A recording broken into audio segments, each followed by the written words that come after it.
nós tivemos ampla liberdade religiosa neste governo. Eu me preocupei um pouquinho, e preciso compartilhar isso, porque eu não estaria sendo verdadeira. Eu me preocupei um pouquinho com um aspecto, é que a Igreja Adventista, ela defende o Estado separado da Igreja. É uma bandeira da Igreja Adventista, é a defesa do Estado laico. Porque todas as vezes que Estado e religião se misturaram, foi confusão. Veja-se na Idade Média. Né? As pessoas não eram apenas condenadas pela Igreja, pela heresia. Eram condenadas também pelo Estado. Havia uma mistura e quantos morreram? Foram mortos por causa da mistura do Estado com a religião. Isso não é bom, queridos, sob nenhum aspecto. Os negócios da igreja devem ser geridos sem qualquer interferência do Estado. Nem a favor e nem contra. Igreja é igreja. Estado é Estado. E a igreja, por sua vez, ela não deve dirigir os negócios do Estado. Imaginem os senhores se uma determinada religião desse país começar a dizer o que o Estado tem que fazer para todos. Olha que coisa perigosa. E era assim na Idade Média. Uma única religião dizia de que forma o Estado deveria conduzir o futuro das pessoas. Então nós queremos Estado separado da igreja, completamente. E eu tinha algum receio, me preocupava um pouquinho, uma aparente, não estou dizendo que isso trouxe consequências, mas uma aparente mistura de religiosidade com Estado. Isso nunca é bom. Mas, a meu ver, não trouxe nenhuma consequência. Essa aparente mistura de religião com Estado, com política, não é? Não trouxe nenhuma consequência à nossa liberdade religiosa. Não identifiquei nenhum problema com a nossa liberdade religiosa neste governo, que ainda está vigente. O próximo, eu tenho algumas preocupações. Uma delas se materializou numa entrevista que eu assisti essa semana. Não vou dizer quem foi o entrevistado, tá, queridos? Mas é alguém que está fazendo parte dessa transição. E alguém que estará no novo governo. E esse entrevistado tratava da reforma fiscal, que é uma reforma importante que deve acontecer no país mesmo, não é? Porque nós temos o sistema tributário brasileiro, ele é complicadíssimo, pastor. É uma carga tributária pesadíssima. É tanto tributo que a gente não sabe nem o que mais que a gente paga de tributo. Então, temos realmente que passar por uma reforma fiscal. Eu sou a favor. Mas, na entrevista, essa pessoa dizia que essa reforma fiscal poderá incluir as igrejas. Bem, isso me preocupou muito, porque a Constituição Federal concedeu imunidade de tributos para as igrejas. As igrejas não pagam impostos nesse país. E alguém está pensando, acho que vocês não estão, mas tem muita gente que pensa, ué, mas por que a igreja não paga imposto? Todo mundo paga. Eu imagino que o espírito do legislador constitucional, que concedeu a imunidade de templos, imunidade tributária, é pensando exatamente no papel das igrejas na vida em sociedade.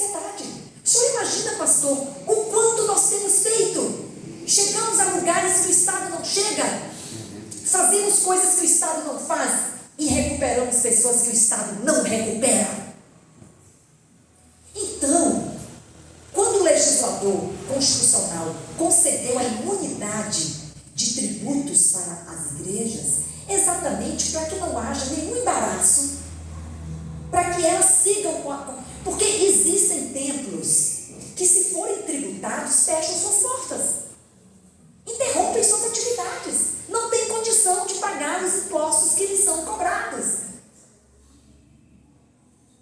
Então, não pagamos IPTU, não pagamos e tantos outros impostos ali que não vem ao caso. E essa pessoa dizia: vamos fazer uma reforma fiscal. E isso pode incluir os templos. Já não gostei. Porque isso embaraça. Para muitos templos, o repórter perguntou: não, mas você não acha que tem templo pequenininho que não pode pagar imposto? O repórter perguntou: não pode pagar imposto. Se você impuser a esse templo uma carga de impostos, ele vai fechar a porta. E, na minha avaliação, quando fecha a porta de uma igreja, abre outras portas, vocês entenderam, né? Quando a gente fecha a porta de uma igreja. Eu estou querendo dizer com isso que vou ficar muito atenta, meu irmão, porque nós queremos manter os direitos conquistados de liberdade religiosa íntegros.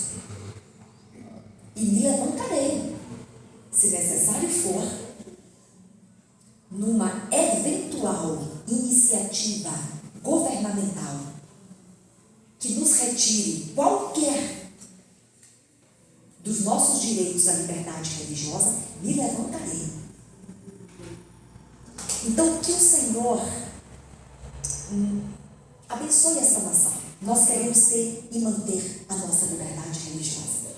Para pregarmos, para termos nossas escolas abertas, são filantrópicas, mantermos a nossa ação social e de saúde, nossos hospitais. É isso que nós queremos. Nós queremos avançar com a missão da igreja e com liberdade religiosa neste país. Eu não sei se eu respondi, mas acho que deu certo, né? Queridos, vamos falar brevemente e vamos nos encaminhar para o encerramento, que era 6h30, faltam 3 minutos, mas eu vou ser breve. A intolerância humana é um guarda-chuva, tá? E o que eu vou falar agora não deixa de ter relação com o que eu já falei. Porque onde não há liberdade religiosa, existe intolerância religiosa. E a intolerância religiosa está debaixo desse grande guarda-chuva que é a intolerância humana. Todas as formas de violação de direitos, todas as violências. Violação de consciência é uma violência. E a violência doméstica contra mulheres, crianças, adolescentes, pessoa idosa e pessoa com deficiência, que são 5 grupos mais afetados pela violência doméstica, são esses: crianças, adolescentes, mulheres, idosos e pessoa com deficiência. A violência doméstica, hoje, é um problema de saúde pública nesse país. Mais de 80% das mulheres que sofrem violência sofrem dentro das suas casas, promovida por quem deveria cuidar dessa mulher. Maridos, companheiros, ex-maridos, ex-companheiros, namorados, ex-namorados. Todos os dias na televisão vocês estão assistindo a notícia de um feminicídio. A cada 1h30 nesse país, uma mulher morta. Durante esse tempo que nós passamos aqui, já vai fazer 1h30, uma mulher foi morta porque é mulher. Feminicídio. O Brasil é o 5º país do mundo que mais mata suas mulheres, queridos. 5º! São dados da OMS, a Organização Mundial de Saúde. Por ano, as nossas crianças, quem acompanha nas redes está vendo, nós estamos fazendo um trabalho intenso de combate ao abuso sexual infantil. As nossas crianças, a infância desse país está sendo destruída por abuso sexual. E sabe aonde ele é praticado? Dentro de casa.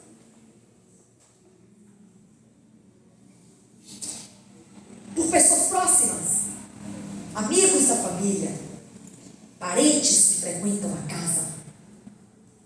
E em muitos casos, pelo próprio pai ou pela própria mãe. A mais covarde das violências domésticas, e elas são de natureza física, psicológica, moral, sexual e patrimonial. Não vai dar tempo a gente falar, é muita coisa, Adriana. 5 tipos de violência: física, é a que fere o corpo; psicológica, é a que destrói as emoções, humilhações, xingamentos, desqualificações; moral, violência moral, calúnias, difamações, injúrias; sexual, toda prática sexual que não foi consentida. E no caso de criança, não se fala em consentimento.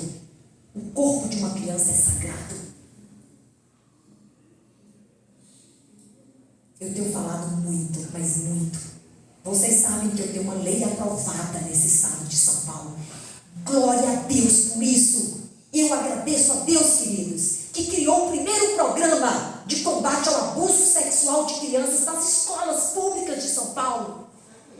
Nós já capacitamos, pastor, aqui no estado de São Paulo, com esta lei, quase 20.000 professores que vão em sala de aula proteger essas crianças, ensinar-lhes a conservar íntegros os seus próprios corpos e a contar, denunciar, identificar. Nossas crianças precisam saber qual o toque que não pode, onde não pode, por quanto tempo não pode, quem não pode tocar. A lei diz isso. Nós temos que salvar nossas crianças.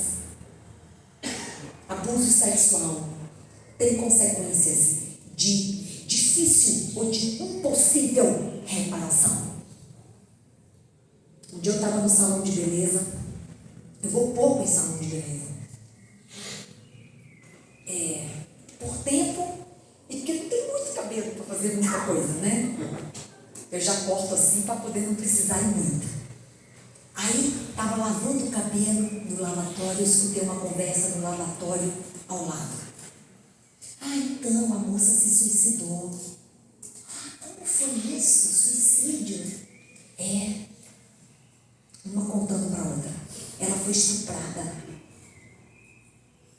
Olha o que a violência sexual faz com uma pessoa. Ela foi estuprada e, não suportando a gravidade daquela violência de natureza sexual, 2 dias depois, 3 dias, ela tirou a própria vida. As pessoas não suportam. É a mais cruel, humilhante, desumana violência, é a violência sexual. E as nossas crianças e os nossos adolescentes nesse país, pastor, mais de 20.000 crianças são abusadas sexualmente por ano no Brasil. Esses são os casos que chegam ao conhecimento da autoridade policial. Você imagina os milhares e milhares e milhares que não chegam, porque as crianças nem sabem que aquela prática foi uma violência sexual e elas nem contam para ninguém. Eu tenho convicção que é um chamado para a minha vida e para a vida dessa igreja, que tem uma campanha que nenhuma outra tem. Nenhuma igreja tem uma campanha como a nossa, a campanha Quebrando o Silêncio. Nenhuma. Então é um chamado para a minha vida eu tenho levado muito a sério. E um chamado para a vida dessa igreja: combater violência doméstica. Porque Isaías 32:18 diz que o meu povo habitará em moradas de paz. O meu povo habitará em lugares bem seguros, bem quietos e bem tranquilos. Está escrito na palavra de Deus. Esse ano, quem esteve na Paulista esse ano? Ai, que bênção! Arcoador inteiro, pastor! Que é isso, gente? Queridos, nós ficamos meses organizando aquela passeata, a maior de todos os tempos.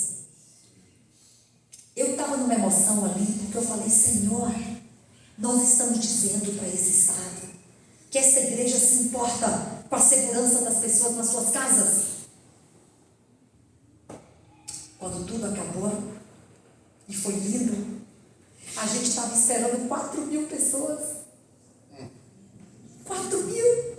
Nós tínhamos... Fechar a Paulista não é fácil, tá, pastor? Vocês acham que foi fácil fechar a Paulista? Não foi. Foram muitas reuniões. Mas a gente conseguiu. Arrepio todinha. Quando eu cheguei e vi aquele povo de Deus ali, dizendo para São Paulo: basta de violência dentro da casa das pessoas. Vamos quebrar o silêncio. Vamos contar. Vamos denunciar. Que a campanha faz isso.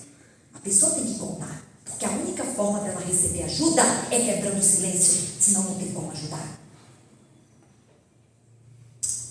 Aí a gente foi conversar com a polícia militar. Para ver se tinha acontecido alguma coisa e se deu tudo certo. E a gente fez tudo direitinho. Nós tínhamos conseguido fechar 2 faixas. Mas o povo chegou. E o povo chegou, aí não tem jeito. Nós fomos lá e falamos: olha, o povo chegou. Aí o policial virou pra gente e falou assim: toma conta da Paulista. E aí nós fechamos tudo e tomamos conta da Paulista. Quando acabou, nós fomos lá para ver se tinha dado tudo certo, né, pastor? Nós temos que dar testemunho. O policial falou: eu estou acostumada a acompanhar muitas manifestações aqui na Paulista. E nunca vi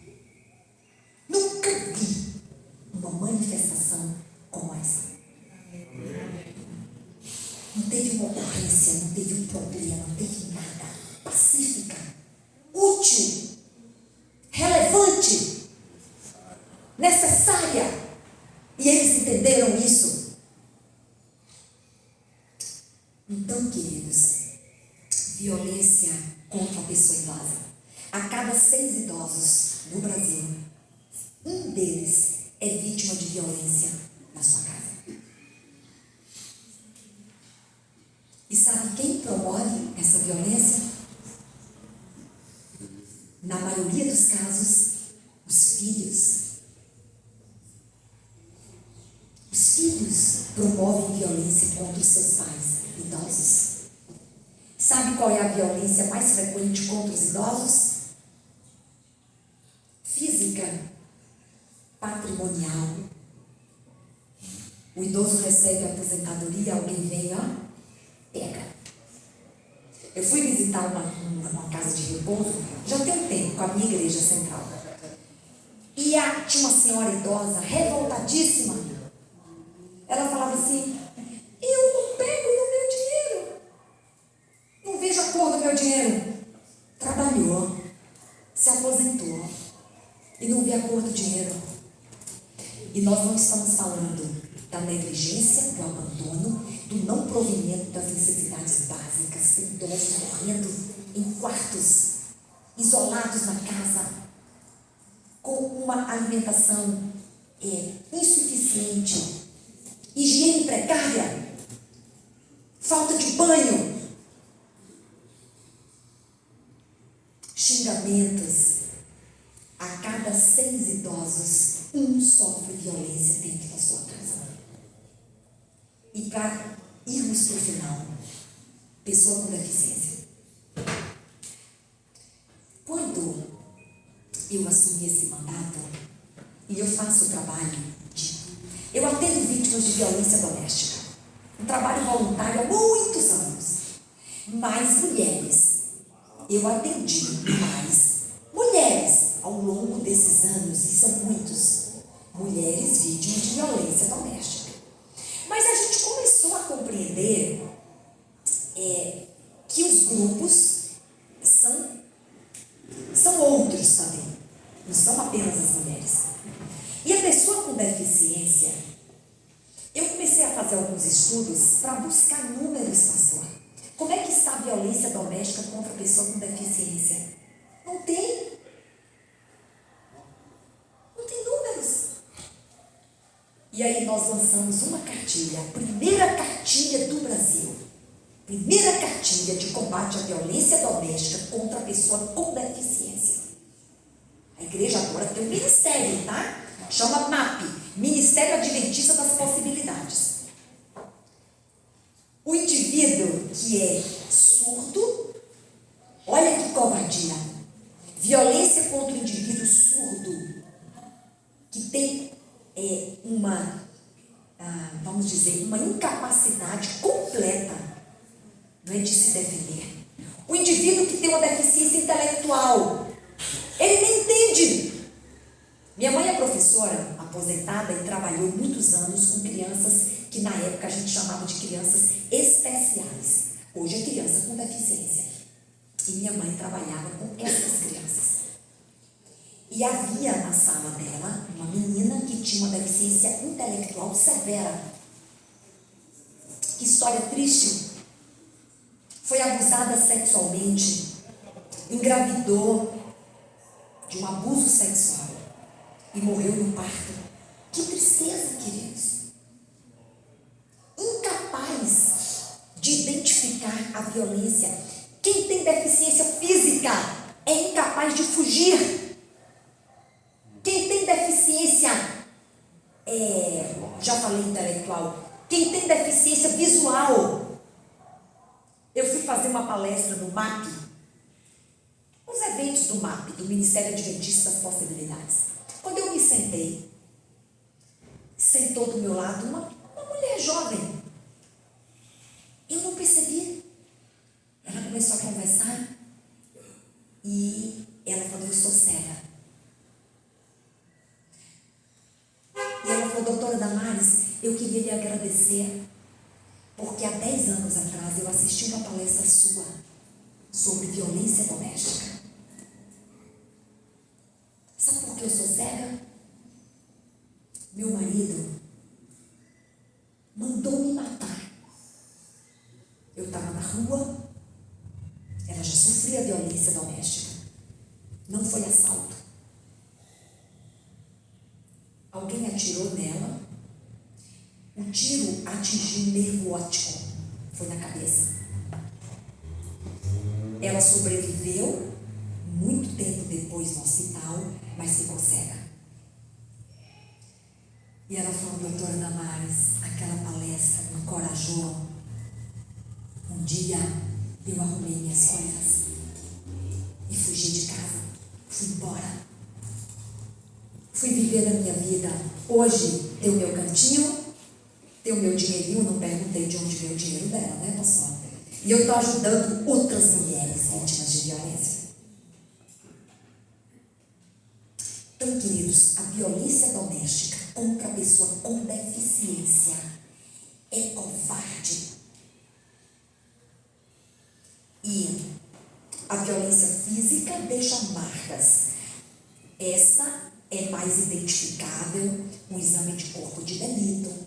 A violência psicológica, ela é difícil de comprovar, porque ela é continuada. Ela vai minando a emoção, ela vai diminuindo a autoestima, as críticas, não é? As desqualificações, as humilhações, os tratamentos vexatórios, constrangedores. Vai adoecendo a pessoa emocionalmente, porque ela é continuada. Pode durar anos, a vida inteira. Tem pessoas que entram em depressão e tem pessoas que tiram a sua vida. A violência sexual, eu já disse que é toda prática que não foi consentida. É violência sexual. E aí me perguntam assim, doutora Damares, e tem violência sexual no casamento? Marido e mulher? Tem. Qualquer prática de natureza sexual que não foi consentida, que causa sofrimento físico, emocional, angústia, é violência sexual. E a violência patrimonial? E eu encerro aqui com essa história. Eu fui fazer uma palestra na Zona Leste, tem muitos anos, sobre violência doméstica, na igreja. Quando acabou, uma irmã me procurou. Isso sempre acontece.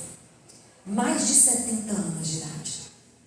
E ela falou: doutora Damares, meu marido, o marido não é adventista, meu marido nunca me deixou ter uma Bíblia. Todas que eu comprei ele rasgou. Violência patrimonial. A destruição de objetos, sejam objetos de valor ou de pequeno valor, valor sentimental, é violência patrimonial. Ele rasgou todas as minhas Bíblias. Sabe o que eu fiz um dia? Ela me contou.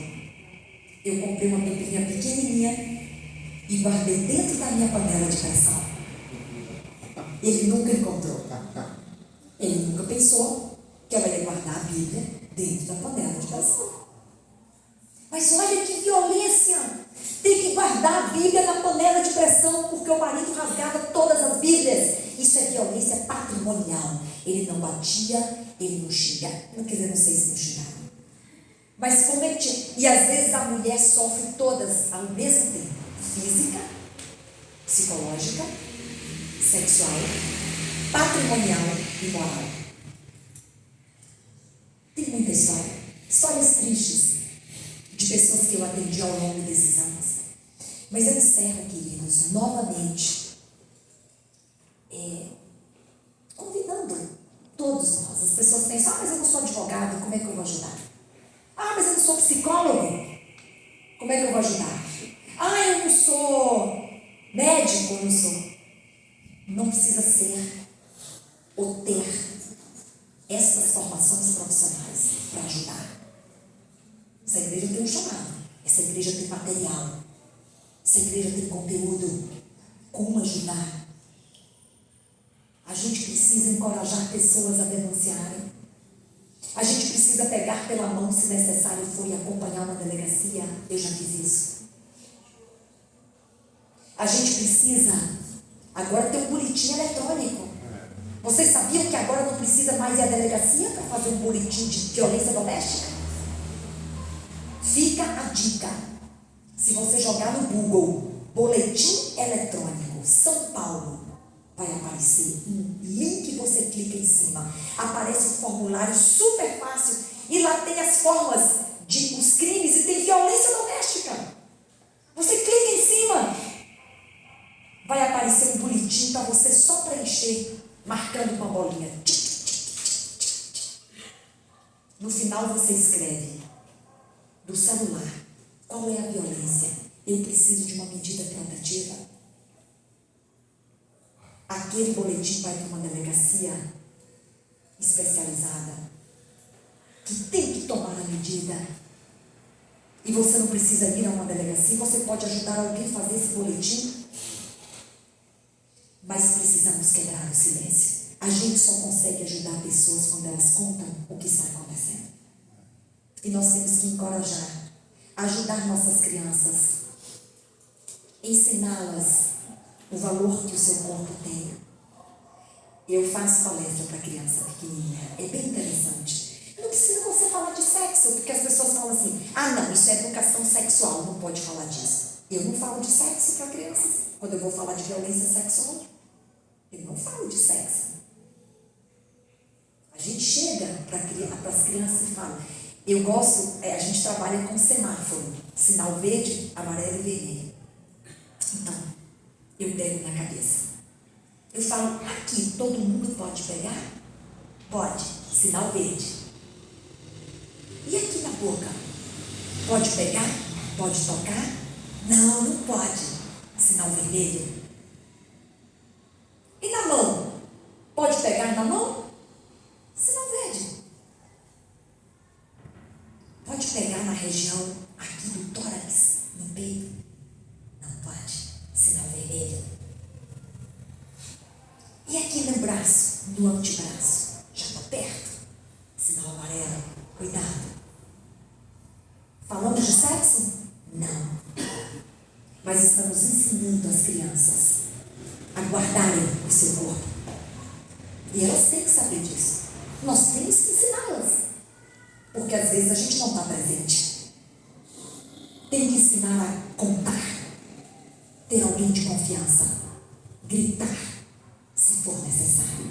Correr. Na Bahia a gente fala sebo nas canelas. Eu ensino meu filho tem 13 anos, agora ele está com 1,72 m. Mas quando ele era pequenininho, ele já me acompanhou em muitas palestras, e ele falava de sexo. E ele sabe de tudo. Um dia, quando ele era pequenininho, isso na escola adventista. Aí ele chegou, mamãe, tá assustada. Olha, eu estava brincando lá no pátio e o meu colega passou a mão aqui. Isso é violência sexual? Não, meu filho, não é. Provavelmente foi sem querer, na confusão, não passou a mão aqui em você. Porque ele está ligado. Não pode ficar pegando aqui. Ligado. Está sabendo. E eu ficava mais tranquila, porque meu filho sabe. Se alguém tocar em lugares que não podem ser tocados, ele vai me contar. Ele vai reagir, ele vai correr, ele vai reclamar, ele vai contar para alguém. Queridos, eu ficaria mais tempo aqui, mas olha que absurdo, passei 20 minutos, Adriana. Tá? É porque é tão importante, nós estamos falando de dois temas sagrados. A liberdade religiosa é um tema sagrado para essa igreja. E combater violência dentro de casa é sagrado para essa igreja. Porque o plano de Deus é que seus filhos vivam em lugares seguros. Que nós promovamos a paz dentro da nossa casa. Doutora, eu tenho uma pergunta. Faça a pergunta. Olha, última coisa. Jesus subiu a montanha e proferiu as bem-aventuranças. E uma delas foi: bem-aventurados os pacificadores. E tem recompensa para os pacificadores. Eles serão chamados filhos de Deus. Participemos desses esforços. Que Deus abençoe a igreja do Jardim Arpoador. Convite de Adriana, pastor, meu amigo querido, a todos vocês, que Deus lhes abençoe. Meu irmão, faça a pergunta e a gente encerra, né, Adriana? E Adriana, eu posso ir embora? Não vou embora, sabe? Porque eu queria tirar uma foto com todo mundo. No final aqui, né, pastor? Bem bonito. Doutora, sim, querido. Não é por acaso que hoje eu estou aqui. Eu tenho um trabalho com a Natura, com a Penélope, sobre violência doméstica. 2017 a 2019, a gente tem um levantamento que morria 19 mulheres com violência doméstica. Isso é fato real, empresa séria. Morria 19 mulheres por dia de violência doméstica no Brasil. Hoje a doutora sabe que morre mais por via da pandemia. Só que eu também, como repórter investigativo, eu me dediquei 9 anos fazendo um levantamento e hoje eu tenho em mãos entidade, dominações, principalmente religiosa, que é absurdo. E eu tenho um documento para entregar uma autoridade, que nem a doutora. Aqui eu não estou tratando de irmã de igreja, eu estou tratando agora de uma pessoa que representa o nosso Brasil e o mundo. Como é que a gente faz para chegar e mostrar para que acabe com isso? Querido, acabar com a violência doméstica é um desafio mundial. Mundial. Nós somos o 5º país que mata mulheres no mundo, mas há um ranking de países que estão matando também as suas mulheres. Né? Então, esse é um desafio mundial e eu acredito, eu tenho investido o meu tempo em construir políticas públicas que eduquem. Eduquem. Nós temos que educar pessoas. Por quê? O judiciário não suporta o volume de processos. As nossas polícias estão abarrotadas para fazer atendimento de ocorrências de violência doméstica. As delegacias da mulher se multiplicam pelo país. Delegacia especializada na defesa do idoso também.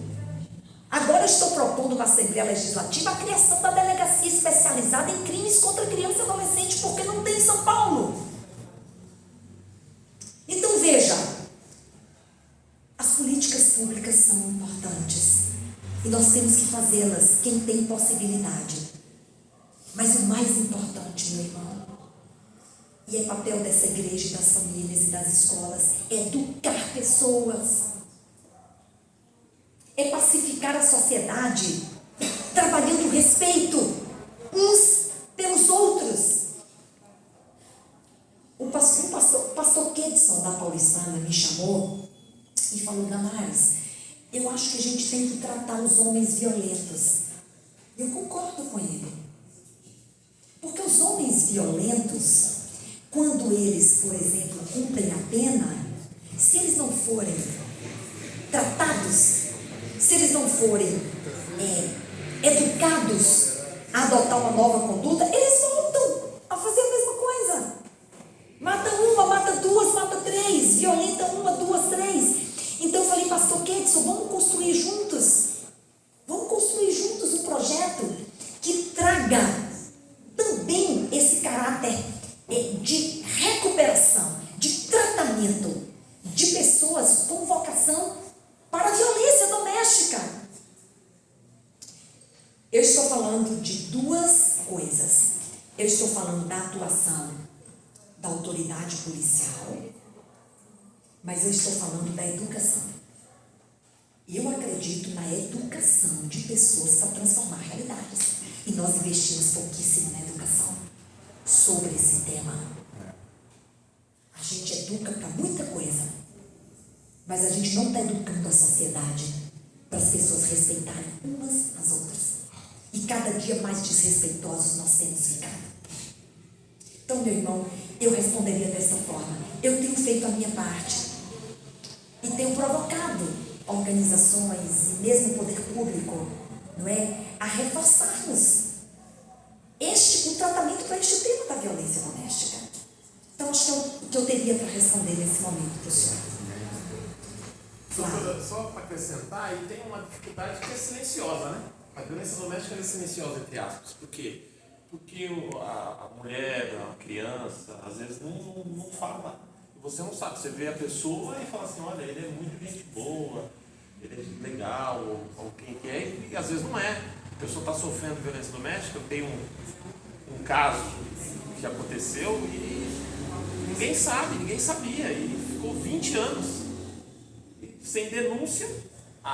O poder público às vezes não pode fazer nada. Porque não está sabendo. Não está sabendo, não acontece. Às vezes a vítima tem medo de denunciar por causa o cara que agride pode acontecer, ou coisa parecida. Então, tem umas situações que são complicadas para o poder público resolver, que é a questão da denúncia. Isso é importante. A educação, como a deputada falou, passa pela educação, uma transformação das pessoas.